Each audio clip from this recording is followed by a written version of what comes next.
સીતારામ, જય શ્રી કૃષ્ણ, જય માતાજી। તો સ્વાગત છે મારા નવા વિડીયો। તો અત્યારે વાગ્યા છે સવારના 6 હું ઉઠી ગઈ છું। મેં ચા પાણી પી લીધા છે। હવે અમારે હાલવા જવું છે। તો અત્યારે એકદમ ઠાર આવ્યો છે। તો બધું ભીનું ભીનું ઠંડુ ઠંડુ વાતાવરણ છે। ઝાકર તો એકદમ જૂનવાણી મકાન।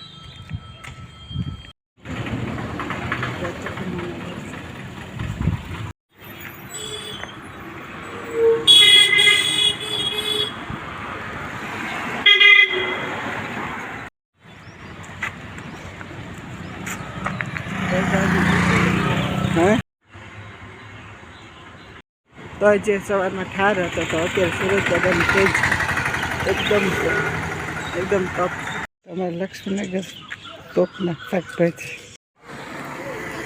તો આ છે અમારું લક્ષ્મીનગર ગરબીસો। તો અમે હાલીને આવી ગયા છે। તો મારે વોશિંગ મશીનમાં કપડાં ધોવાના છે। તો વોશિંગ મશીન ચાલુ કરીશ। તો મારા ઓસાડ ધોવાના છે તે હું વોશિંગ મશીનમાં નાખવાના છે। તો મારી પાસે આ રૂમાલ છે તેનાથી હું આ ઓસાડને બાંધી દઈશ। તો આ રીતે આપણે કપડાં વોશિંગ મશીનમાં ધોશું તો આપણા કપડાં જે આબો વાટીયું વર્તી નથી ને સરસ મજાના ધોવાઈ જાય છે। બ્લેન્કેટ છે તેને પણ એ જ રીતે મેં બાંધીને ધોવામાં નાખ્યા।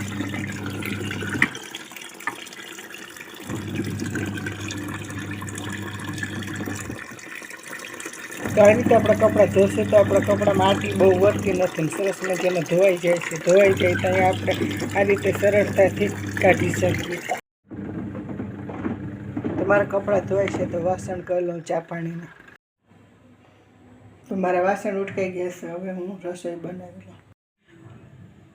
આજે મારે ફૂલકોબીનું શાક કરવું છે તો મેં ધોઈને તૈયાર કરી લીધી છે। તો મીઠું નાખી લીધું છે। ત્યાં તેને 5 મિનિટ ગરમ પાણીમાં ઢાંકીને રાખી દઈશ। તો મેં ગેસ ચાલુ કરી લીધો છે। ફૂલકોબીને ઢાંકી દીધી છે। તો આ રીતે 5 મિનિટ રહેવા દઈશ। તો બટેટાની સાલ ઉતારી ધોઈને સુધારી લીધા છે। ફૂલકોબી છે તે ગરમ પાણીમાંથી કાઢી લીધી છે। તો મેં લીલું લસણ છે તે સુધારી લીધું છે। ટમેટું એક સુધારી લીધું છે ને લસણવાળી ચટણી છે તેને પાણીવાળી કરી લીધી છે। તો હવે શાકને વઘારી લઈશ। તેલ મૂકી લીધું છે। ગેસ ચાલુ કરી લીધો છે। રાઈ, જીરું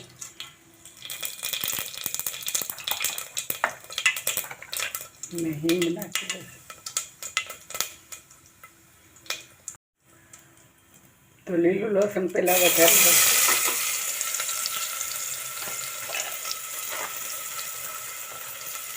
હળદર ને ચમચી નાખી। તો આપણું લસણ સળી ગયું છે। હવે આપણે બટેટા નાખી દઈશું। તો આપણે હવે લસણવાળી ચટણી નાખી દઈશું। ટમેટા તો ધીમા ગેસ ઉપર આપણે 5 મિનિટ શાકને સળવા દઈશું।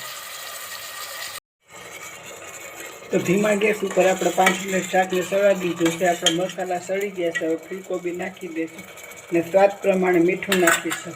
તો આપણે મીઠું પહેલાં પણ નાખેલું છે બાફવામાં। તો આપણે બટેટા છે તેના પૂરતું જ મીઠું નાખીશું।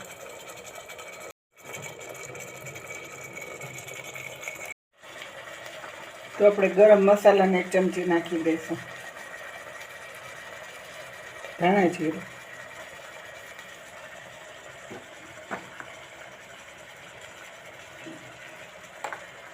તો આપણે મસાલાને મિક્સ કરીને 1 ગ્લાસ પાણીનું નાખીને 3 સીટી વગાડી લઈશું। તો હવે મારું શાક તૈયાર છે। તો રોટલી બનાવી લઉં। રોટલી અમારી થઈ ગઈ છે। હવે અમે જમી લઈએ। તમારા કપડાં ધોવાઈ ગયા છે। હવે સૂકવી લઈશ। તો મારા કપડાં જે સુકાઈ ગયા છે તે ઉપાડી લઉં ને ઇસ્ત્રી કરી લઈશ। તો હું ઇસ્ત્રી ડાઇનિંગ ટેબલ ઉપર કરીશ। તો મારી પાસે શેતરંજી છે તે પાથરી લીધી છે। તો આ રીતે મારે ડાઇનિંગ ટેબલ ઉપર સરસ મજાની ઊભા પાથરી થઈ ગઈ છે।